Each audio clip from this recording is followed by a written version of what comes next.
Бүгінде жиі айтылып, жиі жазылатын тырнақшаның ішіне алып айтқанда хит тақырыпқа айналған мәселенің бірі бұл дін мәселесі. Біреудің жоғын біреу ысқырып жүрміз дейді деген. Мысал үшін, баласы басында дін жолына келіп, кейін түрлі ағымның жетегінде кеткен ата-ананың басындағы мұң мен шерді сіз бен біз түсінеміз бе? Басында иә дерсіз, алайда тас түскен жеріне ауыр деген. Сол ата-ананың басындағы жағдайды дәл өздерінде болып, ешкім ұғынбас та, түсінбес те. Жалпы әр нәрсенің бастау бұлағы қайнар көзі болады. Дінде де солай. Жалпы жолынан адасқан, жүрісіне жанылған жастар кімді тыңдады, кімнің уағызына құлақ тұрды? Бір сөзбен айтқанда, Орал қаласына ваххабизм идеясы қалай келді? Кім әкелді? Қашан келді? Ваххабизм идеясы жалпы шығу тарихы ол Мұхаммед ибн Абдул Вахаб деген 1703 жыл дүниеге келіп, 1792 жылы 89 жасында көз жұмған. Мынау Сауд Арабиясының қазіргі астанасы Рият қаласының қасында Уейна деген елді мекенде дүниеге келген адамның атымен аталады. Сондықтан бұл кісінің идеологиясындағы айырмашылықтар өзінің жаңағы идеологиясына ермеген адамдарды дұрыс мұсылман деп санамаған. Бұл ағым Оралға 2002 жылдары келді, 2004 жылдары әбден жаңа күш алып кетті. Мына Атырау қаласында қасымыздағы Халил деген олардың шейхтары болды. Сол кісіден оқығандары жаңа Тақуа мешітінен үйреніп, сосын бізге қарай таратты.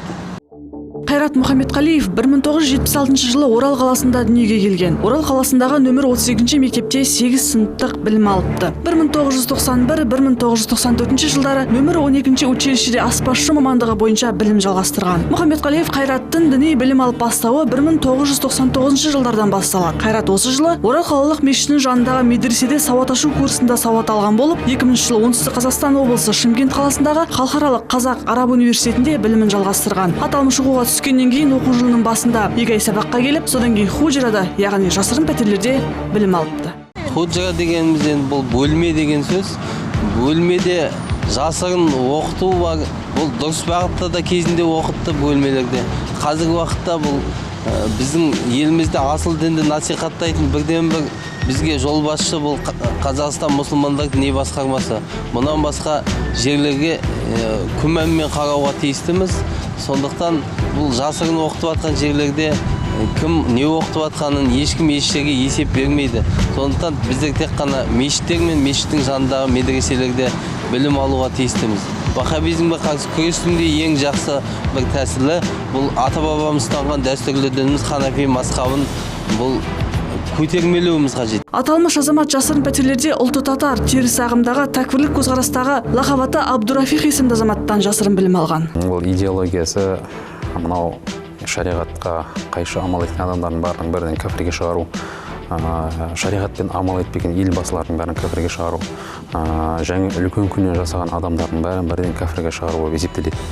Ал енді жалпы енді кәпірге шығарғаннан кейін кәпір болған адамның мал-мүлкі болсын, ары, абыройы, басқасын арсы, оның барлығын өздеріне адал деп табады. Сондықтан бұның қоғамға беретін зияндары тіпті кейінгі кезде өзімізде осы елімізде қоғамда көргенбіз. Намаз оқитын сол тәкфір жамағаттың жастары намаздан кейін шығып алып көшелерден жастардың жаңағы мүліктерін тартып алып, ақшаларын тартып алып, енді бұлар намаз оқымайды, бұлар кәпір, сондықтан бұлардың дүниелерінің бәрі адал деп ойларына келген істейтіндей жаңағындай бір бейберекет әрекеттер бар болады. Және де бұл негізінде ал енді біздің әхлі сүннаның сенімі бойынша, жолымыз бойынша үлкен күнә істеген адамды біз ешқашан кәпірге шығармаймыз. Оның үкімін бір Аллаға тапсырамыз. Өйткені пайғамбарымыз айтқан шафағат, менің үмметіме шафағатым болады ақиретте деп. Ал енді олар болатын болса, мұның барлығын жаңағындай жоққа шығарып, өздерінің сенімдерін алға ұстап, халықты тонауға, өздерінің жаңағы арам ойларын іске асыруға жалпы сол нәрсеге үндейді. Қайрат аталған оқу орнында ғылыми бағыттағы сабақтарды оқысы келмейтінін алға тартқан. Аталмыш оқу орнының бірінші курсын дұрыс бітіре алмай, Сирияда жасырын орындардан білім алып келген. Батыс Қазақстан облысы Ақсай қаласында арабтар басқаратын жекеменшік фирмада жұмыс жасап, сол жерде арабтармен арабша сөйлесіп, жамағаттың арасында шейх деген атаққа ие болыпты. Шейх деген жалпы бай адамға да айтылады, үлкен қартайған, қария дария болған адамға да айтылады, және өте білімдар адамдарға айтылады шейх деген. Сол сөзді қазір қолданып жатыр. Мына теріс бағыттағылар да шейхтарымыз бүйтіп айтты, шейхтарымыз сөйтіп айтты деп шетелде отырып, алыстан тасадан тасатқандардың сөзін еріп жатыр. Ескі базарда мешітте манағыдай сауат ашатын курсы болып соған бардым бірінші. 1999 жылы. Содан да оқыдым. Яғни молда оқыған. Содан кейін жарты жыл мешітте жұмыс жасадым. Кезекші молда.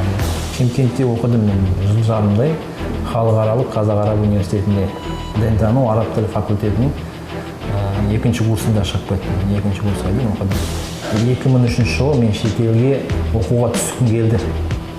Ары қарай меңгеруге. Бірақ қарыз мәселесіне 1-2 ай жүрдім, түстім, бірақ ақша болмағаннан кейін тұруға стипендия болады деп ойладым, жоқ. Тоқтай тұрыңыз, Сирияда білім алдым деді ғой. Иә, расымен Мұхаммедқалиев кейін 2003-2004 жылдары Сирияда білім алған және сол жылы қажылық парызында өтеп келген. Пәленің бәрі осы кезден басталса керек. Сириядағы оқу аяқталып, елге қайтқан Қайрат өзімен бірге 40-50 томдық радикалды білімді үгіттейтін діни кітаптарды ала келген. Оқиғаның арты белгілі, оны өзінің жанындағыларға таратып отырған. Яғни осы кезден бастап Қайрат Орал қаласында ваххабизм идеясын насихаттай бастаған.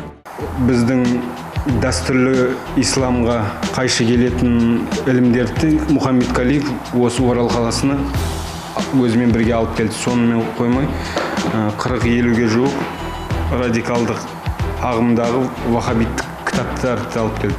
Осы Орал қаласында жүре тұра ол алғашқы осы ваххабизм ілімінің айтуға болады. Алғашқы осы жерде таратушысы оңтүстік Қазақстан облысының тұрғыны Абджаппар Абдухалил деген адаммен танысады. Танысқаннан кейін одан да қосымша ілім алып, оның оң қол болып саналып, сол ваххабизм идеологиясын осы Оралда таратуға өз үлесін қосады. Қайраттың білімпаздығы сондай, ол өзін соңынан ерген әр жасты түрлі уағыздар арқылы үгіттеп отырған. Оның адамдардың сеніміне кіргені сондай, жастар Қайратты шейх Қайрат деп атап құрметтеген және оның айтқан әр сөзін мұқият тыңдап отырған. Қайрат өзі жамағатты жинап, үнемі ваххабизм идеясын насихаттап, әр елдегі имамдарды тыңдамауға шақырған. Қайрат өзі мінезі бойынша іс жүзінде басқа белгілі болғанда ол өзі өте жасырын, өзі мінезін білдірмейді, өте дайындалған адам. Діни бірлестігінің сөздерін, имамдарды артынан ұйымау туралы, олардікі дұрыс емес, Абу Ханифа мазхабын ұстанбау туралы бірнеше сөздерін айтып, өзінің радикалдық ваххабиттік ілімін насихаттаған көбінесе. Алайда Қайраттың сөзі басқаша, суға кеткен талғармайды деуші еді. Ал Мұхаммедқалиев бүгінде жасаған ісіне өкінген сынай танытқанмен, елді адастыратын қадамға бармадым десіп отыр. Тіпті елді ұйыстыру керек дейтіндей әңгімелер айтып, өзімізді таң қалдырып тастады. 91-де мына перестройка басталды. Білесіз бе жоқ па, мен 76 жыл болғаннан кейін 91 жылы мен 15-те болдым. Сол кезде біздер енді октябрьный пионер болып бір идеологиямен өсіп тұрып, анандай неге ұшырадық. Бүкіл нәрсе сынып, ол арқасы ешнәрсе дұрыс емес. Оның орнына ешқандай идеология берген жоқ. Тек қана ақша, манағыдай ұрлап, жырлап, рэкетир болып, мысалы Мерседеспен келген жігіт, ол дейтін қыздар оған бәрі баратын еді, жүгіріп. Ал оны ақшаны қайдан алдың сен? Сен оны ұрлап, зорлап, базарда өзінің нан тауып жүрген әйелден соғып тартып алғанын оны ешкім қараған жоқ. Ұят, намыс деген сөз жоғала бастады. Сол уақыттан бастап жоғала бастады. Шығыстың бір ойшылы, ұятсыздар қашанда таңғажайыптай әдемі сөздер сөйлейді деген екен. Бұл ойшылдардан асып біз не айта аламыз? Қайрат та елді бүлдіріп алып, енді біріктіру қажет дейді. Осындай әдемі, тәтті сөздердің астында ваххабизм идеясы жасырынып жатқанын жастар түгілі үлкендердің өздері де айыра алмай қалып жатқан жоқ па? Дайындалған адам өте өз ойын ешқашанда айтпайды. Бір жағынан ойлап қарасаң, ол может шетелде оқуға барған кезде айтып басқа Абджаппар Абдухалилмен кездесті дейік. Арнайы дайындық өтуі де болуы мүмкін, бірақ тергеу барысында оны анықтай алмадық. Бірақ оған психологический тестирование жүргіздік, сонда қатыстығы расталынып көрінді. Қайрат өзі тұратын жеріне немесе басқа жерлерде де жастар арасында үнемі ваххабизм идеясын насихаттаумен айналысқан. Оның тыңдармандарының жастары шамамен 18-25 аралығында болған. Қайрат Мұхаммедқалиев жастарды жихад жасауға шақырған. Алайда ол мұндай әрекеттерін ашық білдірмей, өте сақтықпен қимылдап, жастардың психологиясына әсер ету арқылы өз ойын жүзеге асырып отырған. Атап айтсақ, 2014 жылдың маусым айында жергілікті Азия-Техстрой жауапкершілігі шектеулі серіктестігінде күзетші болып қызмет атқарып жүріп, жастарды Сирияда жүріп жатқан қарулы қақтығысқа қатысуға үгіттеген.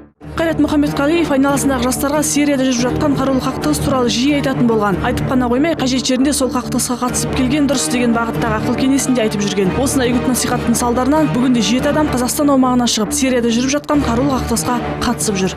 Радикалдық ваххабизм идеясын қатты ұстанады. Тікелей араб мемлекетіндегі шейхтармен сөйлесіп отырады. Оны да жедел іздестіру бойынша біз құжаттандырдық. Араб тілін, ағылшын, араб тілдерін жетік меңгереді. Сонымен қатар тағы да басқа тілдерді. Тікелей арабтармен сөйлесіп, сол араб мемлекет шейхтермен өзара дискуссия жүргізеді ғой. Соның барысында өзінің жұмыстары, осы Оралдағы жағдайды, соның бәрін оларға айтып отырады. Қайрат Мұхамбетқалиев өзіне қажетті адамдармен түрлі әлеуметтік желілер арқылы байланысқа шығып отырған. Олар өзара сөйлесу барысында Қазақстандағы діни ахуалды талқылап, өз бағыт-бағдарлары туралы әңгіме қозғап жүрген.